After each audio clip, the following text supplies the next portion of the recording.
Gaza വെടിനിർത്തലിൽ ധാരണ. ഇസ്രായേലും ഹമാസും വെടിനിർത്തൽ ധാരണയിലെത്തി.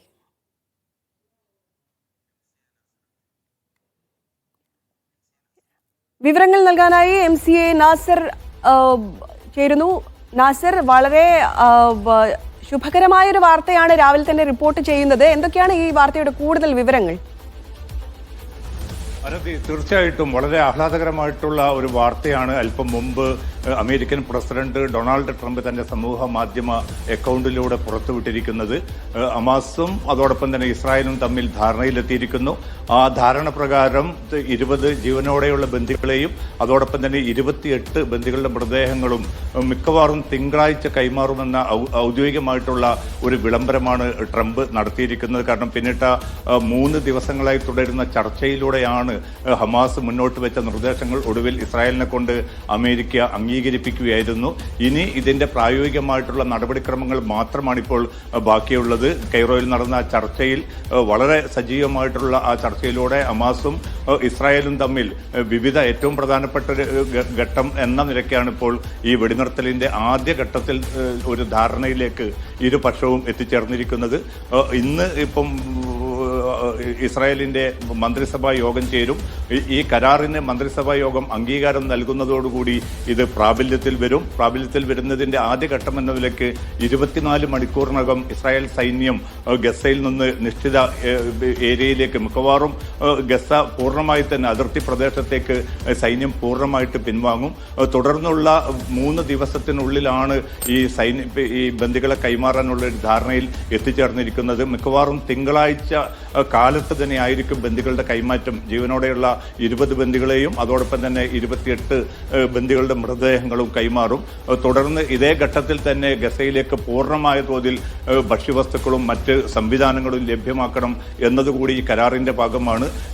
നേരത്തെ ട്രംപ് ഭരണകൂടം തന്നെ മുന്നോട്ട് വെച്ച 20 ദിന പദ്ധതിയുടെ ആദ്യഘട്ടം മാത്രമാണ് ഇതിലൂടെ നടക്കാൻ പോകുന്നത്. നിരായുധീകരണം അല്ലെങ്കിൽ യുദ്ധാനന്തര ഗസയുടെ ഭാവി ഉൾപ്പെടെയുള്ള നിർണായക ഘട്ടങ്ങൾ അത് തുടർ ചർച്ചകളിലൂടെ മാത്രമായിരിക്കും രൂപപ്പെടുക. എന്തായാലും ആ ചർച്ചകൾ തുടരാൻ 2 കൂട്ടരും തീരുമാനിച്ചിരിക്കുന്നു. അതായത് പിന്നിട്ട 2023 ഒക്ടോബർ 7 മുതൽ ആരംഭിച്ചിരിക്കുന്ന ഇസ്രായേലിന്റെ ഏറ്റവും കൊടിയ ക്രൂരത, ഒരുപക്ഷെ ലൈവ് വംശഹത്യ എന്ന് തന്നെ ആ വിലയിരുത്തുന്ന ഏറ്റവും ക്രൂരമായിട്ടുള്ള ആ ആക്രമണ പദ്ധതിക്കാണ് ഇപ്പോൾ വിരാമമാകാൻ പോകുന്നത്. എന്തായാലും ട്രംപ് ഭരണകൂടം കൈക്കൊണ്ടിരിക്കുന്ന അതിശക്തമായിട്ടുള്ള നിലപാടുകളാണ് ഇസ്രായേലിനെ കൊണ്ട്, നെതന്യാഹുവിനെ കൊണ്ട് ഈ കരാറിൽ ഒപ്പുവെക്കാൻ ഇപ്പോൾ പ്രേരിപ്പിച്ചിരിക്കുന്നത്. എല്ലാ അർത്ഥത്തിലും ഹമാസിനെ സംബന്ധിച്ചിടത്തോളം നിർണായകമായിട്ടുള്ള ഒരു വിജയം കൈവരിക്കാൻ സാധിച്ചു എന്നതാണ് ഇതിലെ ഏറ്റവും എടുത്തു പറയേണ്ട ഒരു കാര്യം. കാരണം ഹമാസിനെ പൂർണ്ണമായിട്ടും നിരായുധീകരിക്കാതെ, ഹമാസിനെ പൂർണ്ണമായിട്ടും ഇല്ലാതാക്കാതെ ഈ യുദ്ധം അവസാനിപ്പിക്കുകയില്ല എന്ന് ഇന്നലെ വൈകിട്ടും പിന്നെ ഇസ്രായേൽ നേതൃത്വം, സൈനിക നേതൃത്വവും രാഷ്ട്രീയ നേതൃത്വവും വളരെ ശക്തമായിട്ടുള്ള ഒരു പ്രഖ്യാപനത്തിലും നിലപാടിലുമായിരുന്നു ഉറച്ചു നിന്നിരുന്നത്. അതിനെയാണ് ഇന്നലെ അർദ്ധരാത്രിയോടുകൂടി ഏതാണ്ട് ഹമാസ് ഈ കരാറിലുമായിട്ട് മുന്നോട്ട് പോകാൻ, ബന്ദികളെ വിട്ടുകൊടുക്കാനുള്ള ഒരു ധാരണയിലെത്തുന്നു. അതിന് 2 പ്രധാനപ്പെട്ട ഉപാധികൾ അവർ മുന്നോട്ട് വെക്കുന്നു. സമഗ്രമായിട്ടുള്ള വെടിനിർത്തൽ വേണം, അതായത് എല്ലാ അർത്ഥത്തിലുള്ള വെടിനിർത്തലും പ്രാബല്യത്തിൽ വരുത്തണം. രണ്ടാമതായിട്ട് അവർ ആവശ്യപ്പെട്ടത് സൈനിക പിന്മാറ്റം എന്നാണ്. പക്ഷേ അത് ഗസ സിറ്റിക്ക് പുറത്തേക്കുള്ള ഒരു ഏരിയയിലേക്ക് മാത്രം തങ്ങൾ ചുരുങ്ങും, അതിലപ്പുറത്തേക്ക് നീങ്ങാനാവില്ല എന്നൊരു നിലപാടായിരുന്നു ഇസ്രായേൽ കൈക്കൊണ്ടത്. പക്ഷെ അതും ഒടുവിൽ ട്രംപ് ഭരണകൂടം ഇടപെട്ടുകൊണ്ട്, കാരണം ഈ കരാർ വരേണ്ടത് ട്രംപിനെ സംബന്ധിച്ചിടത്തോളം ഏറ്റവും നിർണായകമാണ്. കാരണം ഇനിയും ഇതുമായിട്ട് മുന്നോട്ട് പോകാൻ പറ്റില്ല എന്നൊരു നില വന്നു. ആ ഒരു ഘട്ടത്തിലാണ് അമേരിക്കയുടെ പശ്ചിമേഷ്യൻ ദൂതൻ സ്റ്റീവ് വിറ്റ്കോഫ്, അതോടൊപ്പം തന്നെ ട്രംപിന്റെ മരുമകനും ഉപദേശകനുമായിട്ടുള്ള ജറദ് കുഷ്നർ, ഈ 2 പേരെ ഈ ഒരു കരാറിൽ എത്തിച്ചേരുക എന്നൊരൊറ്റ നിബന്ധന മുന്നോട്ട് വെച്ചുകൊണ്ടായിരുന്നു ട്രംപ് കൈറോയിലേക്ക് അയച്ചത്.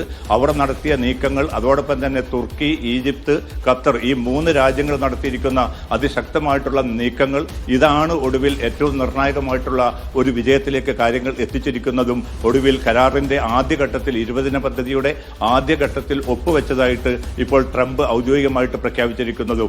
UN secretary general Antonio Guterres ഉൾപ്പെടെയുള്ളവർ ഈ നിലപാടിനെ സ്വാഗതം ചെയ്തു. ഇനി തുടർ ചർച്ചകളിലൂടെ മേഖലയിൽ, പശ്ചിമേഷ്യയിൽ ഒന്നാകെ തന്നെ ഒരു സമാധാനം രൂപപ്പെടുത്താനുള്ള ഒരു അനുകൂല സാഹചര്യം ഇതിലൂടെ രൂപപ്പെട്ടതായിട്ട് വിവിധ ലോകരാജ്യങ്ങൾ ഈ ഘട്ടത്തിൽ പ്രതികരിച്ചുകൊണ്ടിരിക്കുകയാണ്.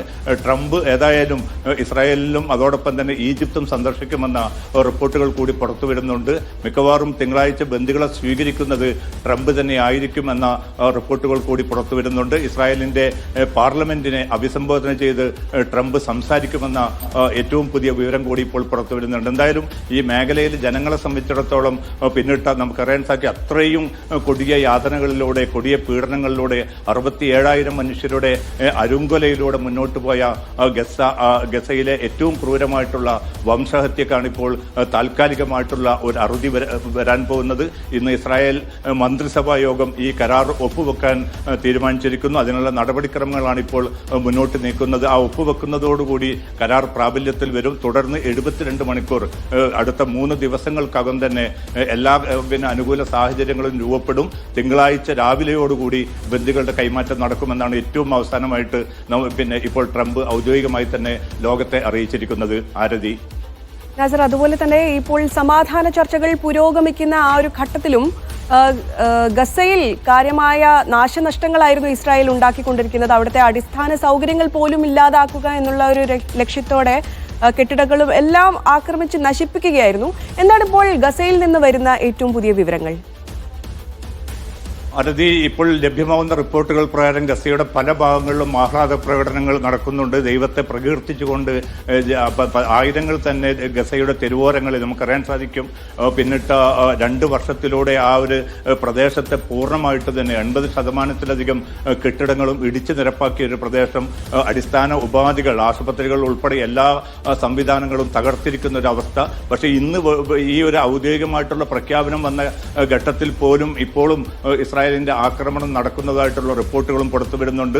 പക്ഷേ എങ്കിലും ഒരു കരാറിൽ എത്തിയതായിട്ട് അമേരിക്കൻ പ്രസിഡന്റ് ഔദ്യോഗികമായിട്ട് ലോകത്തെ അറിയിക്കുകയും അതിനെ ഹമാസ് അത് ശരിവെച്ചുകൊണ്ട് ഔദ്യോഗികമായിട്ട് അവർ രംഗത്ത് വരികയും ചെയ്തതോടുകൂടി ഗസയിലെ ജനതയെ സംബന്ധിച്ചിടത്തോളം വലിയ ഒരു ആഹ്ലാദ നിമിഷമായിട്ട് കൂടി ഇത് മാറുകയാണ്. കാരണം തങ്ങൾക്ക് വിധേയപ്പെട്ടുകൊണ്ട് ഒരു ജനതയെ പൂർണ്ണമായിട്ടും അമർച്ച ചെയ്യാൻ സാധിക്കും. തങ്ങൾ കരുതുന്നത് പോലെ ആ ജനതയെ പൂർണ്ണമായിട്ടും ഇല്ലായ്മ ചെയ്തുകൊണ്ട് തങ്ങളുടെ കൊളോണിയൽ അജണ്ട, ഏറ്റവും ക്രൂരമായിട്ടുള്ള സയനിസ്റ്റ് അജണ്ട ഗസയിൽ നടപ്പാക്കാൻ സാധിക്കും. ഗസയെ പൂർണ്ണമായിട്ടും കൈപ്പിടിയിൽ ഒതുക്കാൻ സാധിക്കുമെന്ന ഏറ്റവും ധിക്കാരപൂർണ്ണമായിട്ടുള്ള അഹന്തക്കേറ്റ അതിശക്തമായിട്ടുള്ള ഒരു തിരിച്ചടി കൂടിയാണ് ഈ കരാറിൽ, അതും ഹമാസ് മുന്നോട്ട് വെച്ച വളരെ ശക്തമായിട്ടുള്ള ആ വ്യവസ്ഥകൾ പ്രകാരം ഈ കരാറിൽ ഒപ്പുവെക്കാൻ ഇസ്രായേൽ എന്ന രാഷ്ട്രത്തെ പ്രേരിപ്പിച്ചിരിക്കുന്നത്.